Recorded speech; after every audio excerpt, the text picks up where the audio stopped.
Tenemos a nuestro entrevistado, estamos hablando con Mario Riorda. Mario es consultor en comunicación política para gobiernos y partidos políticos en América Latina. Está especializado en gestión de crisis. Fue decano de la Facultad de Ciencia Política y Relaciones Internacionales de la Universidad Católica de Córdoba y es coautor, junto con Luciano Elizalde, del libro Comunicación Gubernamental 360. Mario, muy buenas tardes, ¿cómo estás? Hola Catarina, un gusto, un placer hablar contigo. Muchas gracias, Mario, para nosotros también es un placer tenerte en el programa. Hace unos días leí un artículo tuyo publicado en el diario La Nación hablando sobre el estilo comunicacional del Papa Francisco, una frase que decía: la fuerza del discurso radica en lo que el otro entiende. Y mi pregunta es que, si bien siempre fue importante la comunicación, como un matrimonio, la comunicación y la política o lo gubernamental, ¿cuándo empieza a tener más peso o más preponderancia, o cuándo los políticos o los gobiernos empiezan a darse cuenta de la importancia que tiene la comunicación en su gestión? Bueno, en verdad, desde siempre, cuando uno estudia la comunicación gubernamental, por ejemplo, leer lo que se hacía en la antigua Roma, es algo importantísimo porque es uno de los puntos, de ninguna manera el único, ni siquiera el primero, pero en donde empieza a reflejarse cuestiones que hacen a la política simbólica, ¿no? Lo simbólico, la política simbólica, es algo así como entender un objeto que remite a múltiples otros objetos. Entonces, cuando uno dice algo, porque quiero decir muchas más cosas que ese algo propiamente dice. Entonces, eso es muy importante, pero además la exigencia de la comunicación en la política o con la política o para la política es una cuestión que las hace indisociables, porque si bien de ninguna manera toda comunicación es política, sí en cambio toda política se presenta o se hace pública a través de un formato comunicacional. Por lo tanto, hay algo así como un maridaje o una cuestión, como decía, indisociable, que las unos son de alguna manera distintas caras de un mismo prisma, de un mismo objeto. Uh-huh. Y con este cambio en cuanto a los medios de comunicación, las redes sociales y demás, ¿cómo ves vos que se están manejando los gobiernos con estas nuevas redes? Bueno, en realidad mal, y en primer término lo temen. Hay que entender todavía que las redes son un fenómeno complejo al cual no todo el mundo termina de adaptarse, y no es una cuestión excluyente ni exclusiva de los gobiernos. Cuando uno ve lo que hacen los medios de comunicación con las redes, no saben si prenderse a esa ola o sobre si acotarla, si regularla, etcétera, etcétera. Y me parece que en general todo el propio ciudadano debate que hacen en el mundo, donde las redes se han vuelto absolutamente invasivas y en donde de otro punto de vista van de alguna manera socavando, erosionando los límites entre lo público y lo privado. También pasa uno, ¿no? El mismo dilema tiene cualquier persona frente a su privacidad, el mismo dilema tiene una familia respecto a dejarlo o no dejarlo a los hijos, libertad para navegar. Me parece que las redes no son todo en el mundo de la comunicación, de ninguna manera han suplantado a medios convencionales, pero sí claramente han generado o han insinuado debates, algunos muy incipientes, respecto a nuevas prácticas y nuevos estilos, ¿no? Si uno analiza, por ejemplo, el consumo de noticias, para una persona hoy, antes uno tenía una práctica rutinaria, yo veo tal programa a tal día, a tal hora, y hoy es un modo asistemático, azaroso. De hecho, si no veo un programa no me importa porque me bajo una serie por la web, o bien los más jóvenes que básicamente se informan a través de las redes sociales, y esto es muy importante, no es que estén desinformados como muchos creen, sino que se informan de modo distinto. Uh-huh. Y en este modo azaroso sistemático es probable que estén viendo un Twitter de la National Geographic, un Twitter de Cumbia, un Twitter mío y un Twitter del New York Times, sin poder diferenciar o en todo caso jerarquizar qué es lo importante, ¿no? Digo, esto es lo que ha cambiado, y también evidentemente, como tú preguntabas, los gobiernos están inmersos en este dilema respecto a qué hacer con las redes. Lo cierto es que en general para con la política, y no tan solo para un gobierno, las redes hablan de un gobierno, de la política, sin necesidad de que el político esté presente.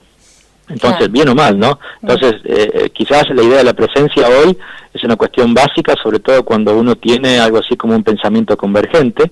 Pensamiento convergente implica reconocer que los mensajes pueden ser diseminados de múltiples modos, con distintos formatos, en distintos medios. Entonces, la interacción de distintos medios hace seguramente mucho más eficaz un mensaje, pero también de las redes, la política tiene una virtud que muchas veces no se comprende, que es poder escuchar, ¿no?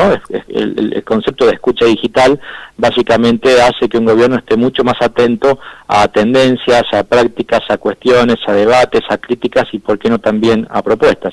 Es decir, en general las redes están, yo diría, dominando en la escena contemporánea, pero este dominio no excluye a viejas prácticas asociadas a medios convencionales y masivos. La televisión sigue siendo todavía preponderante en la comunicación, pero especialmente para un gobierno todavía hay dudas respecto a si es tan solo un canal de comunicación informativo o es también un proceso interactivo de diálogo en donde la interacción sea un ida y vuelta con la ciudadanía. Bueno, en esto que estás diciendo, entonces tiene esta todavía más fuerza esa frase inicial, ¿no? Como que la fuerza del discurso radica en lo que el otro entiende, porque ese es quizás el doblez que tiene la red. Por ahí uno, siempre cuando uno emite un mensaje, quizás ya no puede ser más dueño de ese mensaje luego replicado en los medios, pero en las redes esto es exponencial. Así es, preferentemente en cuestiones mucho más negativas que positivas, ¿no? Muchas veces las redes tienen mucha facilidad para expandir lo caótico, lo negativo, lo malo, y no tan solo para posibilitar una ampliación en sentido geométrico de lo bueno.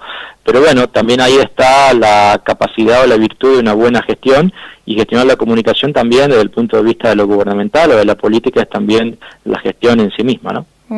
Y Mario, usted habla que ahora acuden nuevos actores no políticos que inciden en la agenda pública. ¿Cuáles son estos actores no políticos que están incidiendo, fijando temas en la agenda?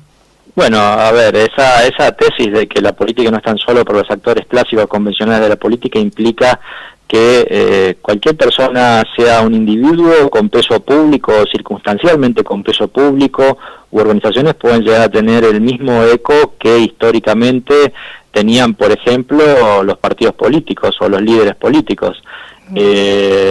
Por ejemplo, hace días en Argentina se vio un fenómeno bien interesante con Marcelo Tinelli y el fútbol para todos, ¿no? Cómo un actor puede desencadenar una oleada negativa en contra de una decisión gubernamental que antes era probablemente insospechado imaginar que esto pudiese suceder, pero también de golpe un anónimo, de golpe un estudiante emergente como el caso de Camila Vallejos en Chile, de golpe una persona que se convierte en una voz circunstancial.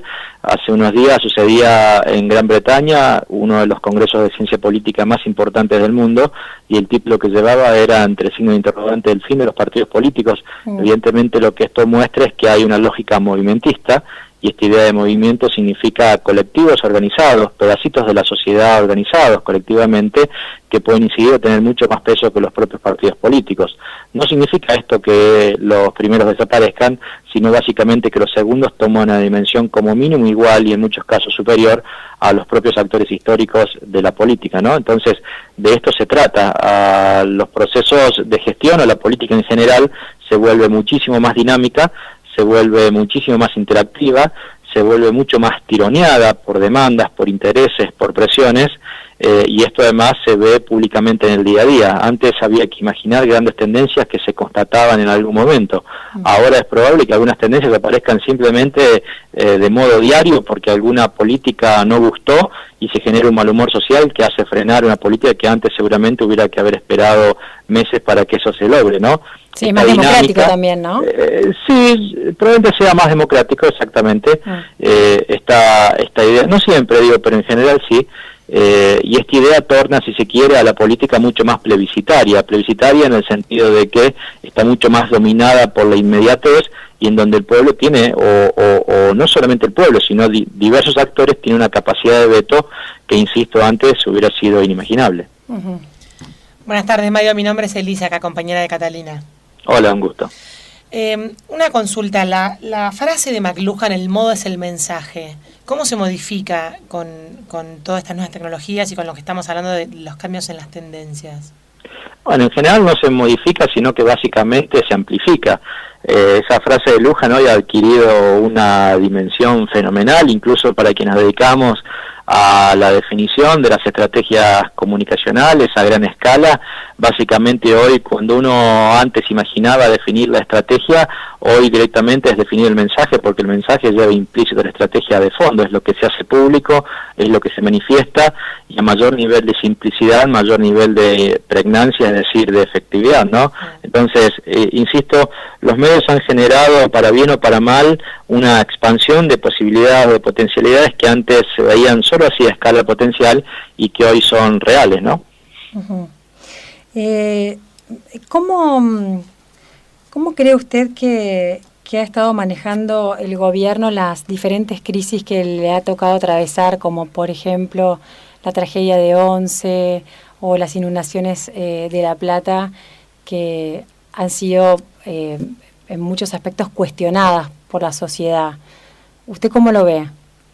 Bueno, en general siempre sostengo, y lo he hecho público, de que este gobierno tiene una ausencia de tonos en la comunicación, y esto significa que cuando le va bien, le va muy bien, y cuando le va muy mal. Por lo tanto, si adscribo esta tesis de la falta de tonos, es probable que el manejo de crisis no haya sido la virtud más importante que tenga este gobierno, porque las crisis desde el punto de vista de la gestión comunicacional son algo así como un paréntesis que rompe la rutina gubernamental y que deben ser atendidas específicamente para aportar certeza. Uh-huh. Cuando eso sucede, evidentemente debiera ser un tanto crítico de lo que fue el manejo, valga la redundancia, de las crisis, ¿no? Uh-huh. O bien de situaciones de alto nivel de disenso. Sin embargo, también en momentos de apogeo, convengamos que esta tesis, esta ausencia de yo diría de cambio de tonos, probablemente le haya permitido ser mucho más impactante y recolectar mayor nivel de consenso. Pero bueno, son cuestiones de estilo, en ese sentido es la política la que manda, difícilmente sea así, y lo de uno es solamente una mirada externa de un consultor. Uh-huh. Y en comunicación gubernamental, ¿cuál sería el peor pecado? ¿Hablar de informar de más o informar de menos? No, yo creo que informar de menos es una cuestión de estilo personal. Para mí el peor pecado de la comunicación gubernamental es electoralizarla. Me refiero a la electoralización de la comunicación gubernamental cuando en realidad se convierte en una comunicación de tipo shock, espectacular, cortoplacista, en donde tan solo importe el impacto de corto plazo del hoy, el impacto más inmanente, y no necesariamente la construcción de lo que hoy se malentiende como relato, pero que en realidad, para que los estudiamos la comunicación gubernamental, le denominamos mito de gobierno. De todas las comunicaciones posibles, la comunicación gubernamental es la única que exige esta visión largoplacista, dominada por la narrativa de lo que yo quiero hacer a futuro, pero respetando un pasado, ¿no? Este concepto del mito de gobierno es un concepto que está muy en boga, muy en auge, que incluye también factores emotivos, que incluye necesariamente factores ideológicos, que es algo así como un mensaje absolutamente breve ideológico que da cuenta de mi proyecto de gobierno a futuro, que una vez cuando uno lo ha comunicado mucho a la sociedad lo hace parte, lo siente como propio. Pero de todos modos, para que exista un mito de gobierno, debe existir políticas públicas coherentes con ese mito de gobierno, si no se trataría algo así como una burbuja comunicacional que en algún momento se rompe y seguramente puede frustrar en términos de expectativas, ¿no? Entonces, por eso es muy importante que la comunicación nunca va disociada, con la gestión, ¿no? Ese nivel de coherencia central para que el mito exista, para que el mito no sea solo comunicación y para que el mito sea algo así como la versión simplificada y ideologizada de lo que es mi estilo de gestión y las políticas que hacen a mi gestión. Y cuando existen incoherencias entre el discurso mítico, por llamarlo de algún modo, y la gestión, ¿cómo repercute esto? Bueno, cruje el mito de gobierno y cruje los niveles de consenso. Argentina es un modo espectacular para analizar hoy esto en clave de realidad. Un gobierno que ha sido altamente apoyado y que ganó con un nivel de votos histórico en el 2011 fue porque de alguna manera había, en términos de mito de gobierno, simplificado, yo diría, en 3 pilares la acción de sus políticas: inclusión social por un lado, crecimiento económico por el otro, y políticas de identidad nacional, vamos a llamar latinoamericanización, derechos humanos, matrimonio igualitario, por citar varios elementos. Cuando alguno de estos pilares se rompe, particularmente de crecimiento económico, evidentemente las políticas se hacen bastante incoherentes y evidentemente, como es de público conocimiento, el mito del gobierno se resquebraja. Claro, ahí tiene que reconfigurarlo. ¿Cómo hace un gobierno para...? Por supuesto, claro. Y además la reconfiguración implica cambios de tono, que volvemos a tu pregunta anterior, ¿no? Es un círculo bien complejo, por eso también, ya que citabas uno de mis libros, y bueno, el autor no tendrá idea de lo que voy a decir, pero quiero comentarlo.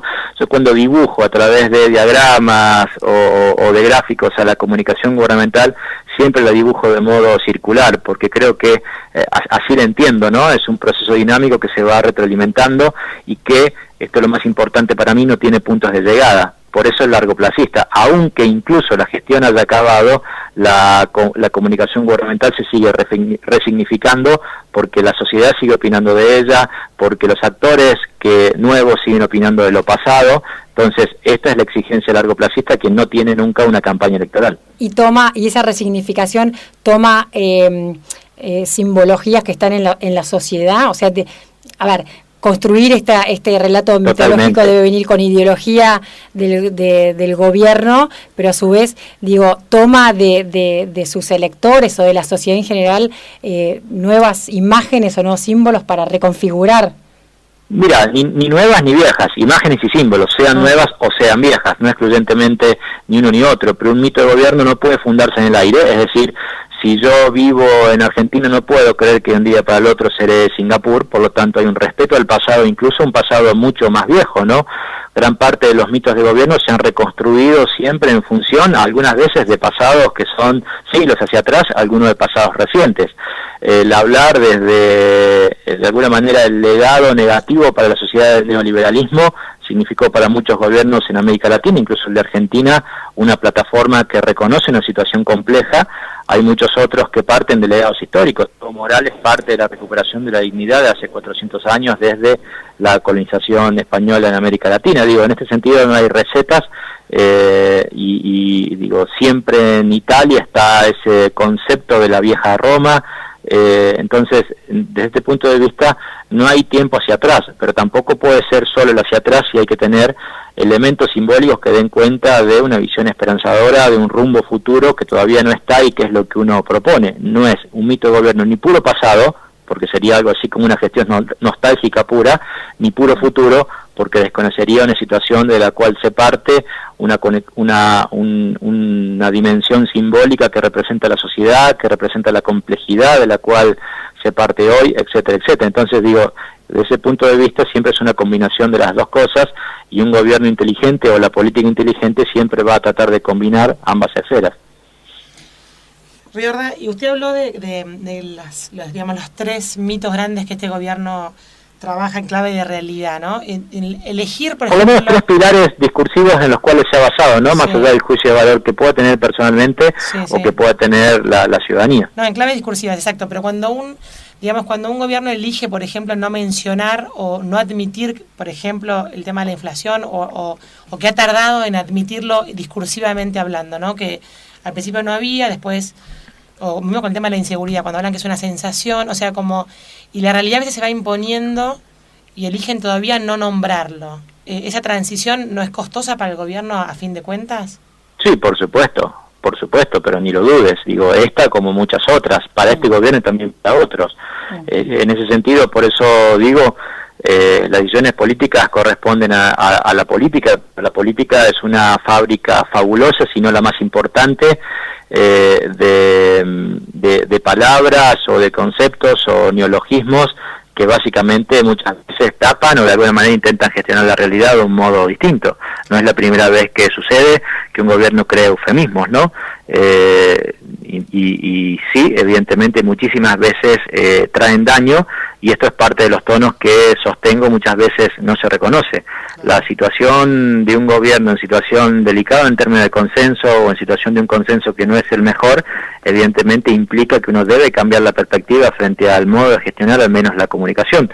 Pero bueno, para eso alguien es consultor y para eso alguien es político, y evidentemente el político es el que toma decisión, más allá de los costos que pueda o no gustarles. Casi siempre, en general, suele suceder que decisiones se toman tarde y pagando costos, y se termina tomando la misma decisión que se hubiera tomado temprano, ¿no? Sí. En este sentido, muchas veces las crisis generan, o las situaciones conflictivas generan caminos de alguna manera paradojales, ¿no? Cuando uno se mueve para un costado, es como que se raspa el hombro, y cuando se mueve para el otro también. Ahí está quizás la lucidez para saber que debo moverme raspándome para un lado, sabiendo que desde ese hombro tempranamente me voy a raspar mucho menos que el otro hombro en largo plazo, ¿no? Y pregunto, debe ser también difícil para los gobiernos darse cuenta cuando por ahí recurrir a ciertos relatos míticos ya quedan poder desgastados. Digo, por ejemplo, el recurso del gobierno nacional de referirse siempre a la década del 70 o al problema con la dictadura y demás. Es un recurso que el gobierno ha usado mucho y, no sé, pienso, ese tipo de recursos también se desgastan. No creo que se desgaste, yo creo que algo no sirve, que es distinto, ¿no? Creo que diferenciar simbólicamente un país desde la época democrática hacia una época no democrática siempre va a ser útil o valioso, y es un rescate mitológico de la historia. Ahora, si solamente ese argumento es el argumento central o que prima respecto a otros que probablemente la gente pueda considerar mucho más actuales en términos de necesidades presentes, evidentemente ahí sí se vuelve poco útil o por lo menos mucho menos efectivo. Bueno, y ya para terminar, nosotros estamos en una ciudad del interior donde es muy importante la actividad del campo. ¿Cree usted ¿por qué cree usted que la relación, o que es tan compleja la relación de este gobierno con la mesa de enlace o con el simbólico campo? Bueno, yo creo que en general la relación no venía mal hasta lo que fue el famoso conflicto, que para mí fue una crisis denominada la resolución 125, ¿no? A partir de eso nunca más se recuperó, y esto es muy curioso en este periodo, y ni hablar en época devaluatoria, convengamos que si hay un beneficiado es el campo, ¿no? En términos económicos. Sin embargo, forma parte de la primera de tus preguntas cuando hablamos de la política simbólica, ¿no? Más allá de la cantidad de gestos que se haga, la política simbólica amerita que en general lo que suene a campo para el mundo acá será toda una complejidad, y lo que suene acá para el mundo del campo será también toda otra complejidad. Ha quedado un antagonismo que es muy difícil de revertir, que probablemente no se revierta y donde siempre va a haber susceptibilidad, por lo menos en el corto plazo. Riorda, y ya que hablamos del tema de la 125 del 2008, un líder, digamos, de opinión que ha surgido de los autoconvocados, con un estilo de comunicación muy llano, muy frontal, fue Alfredo De Angeli, que ha crecido, hoy en día es senador provincial por su provincia de Entre Ríos.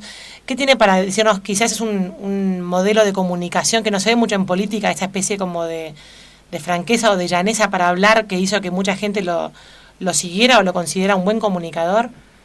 Bueno, en general las situaciones de crisis o de mucha negatividad promedio suelen generar este tipo de personalidades o personajes, y no en el sentido crítico ni para subestimarlo, todo lo contrario, que son algo así como emergentes sociales circunstanciales que encausan un mal humor circunstancial.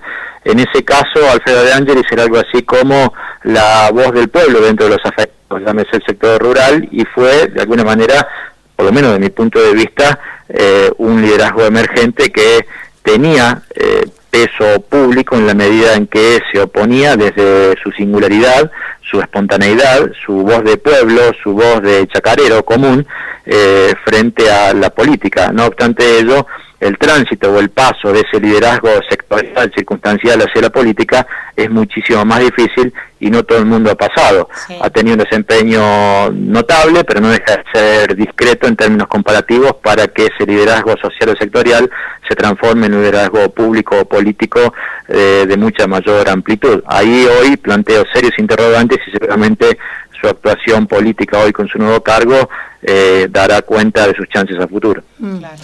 Bueno, esta sí es la última, en serio. ¿Tiene un alto costo político para el gobierno mantener en sus cargos a ministros o altos referentes políticos, funcionarios con dudosas imágenes o sospechas judiciales? Sí, siempre lo tiene, evidentemente. Siempre lo tiene para el gobierno y para cualquier otro. No obstante ello, hay que ver... ¿Y por qué cree usted que el gobierno los mantiene? Bueno, es que en general, a ver, si es por sospechas cruzadas, cualquier gobierno muchísimas veces en términos de imputados o demandas tiene a dirigentes, y podría quedarse sin gobierno a cada rato simplemente porque distintos actores traten de judiciar ciertos aspectos. Ahora, hay circunstancias mucho más agravadas que otros. El caso, por ejemplo, de Moreno fue un caso en donde, de alguna manera, la presión popular fue decisiva para que abandonase el gobierno. En el caso de Amado Budo es una circunstancia compleja, pues se trata del vicepresidente electo y todavía la justicia no se ha expedido.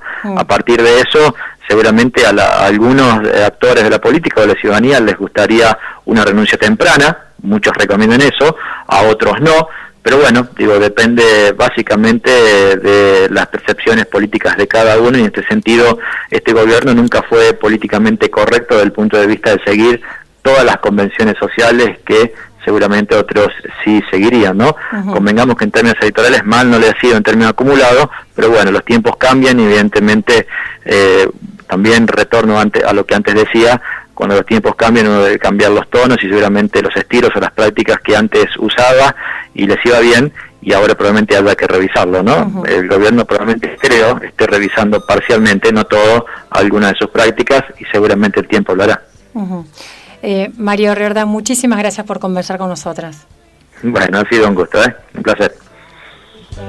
I wish we had one more kiss. I'll wait for you. I promise you I will. Lucky I'm in love with my best friend. Lucky to have been there. Estuvimos hablando recién con Mario Riorda, consultor en comunicación política para gobiernos y partidos políticos y coautor junto con Luciano Elizalde del libro Comunicación Gubernamental 360.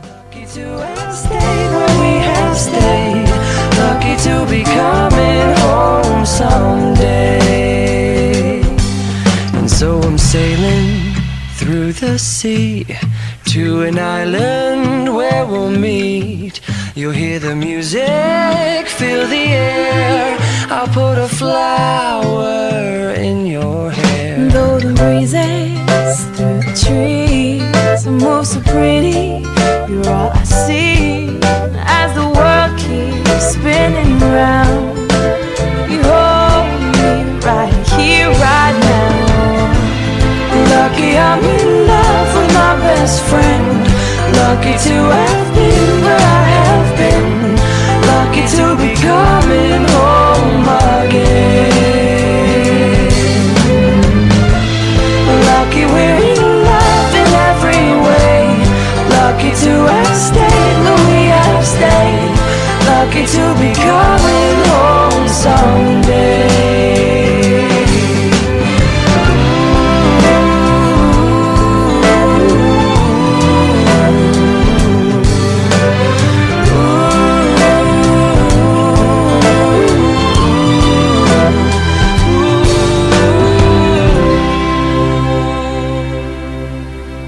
Comienzo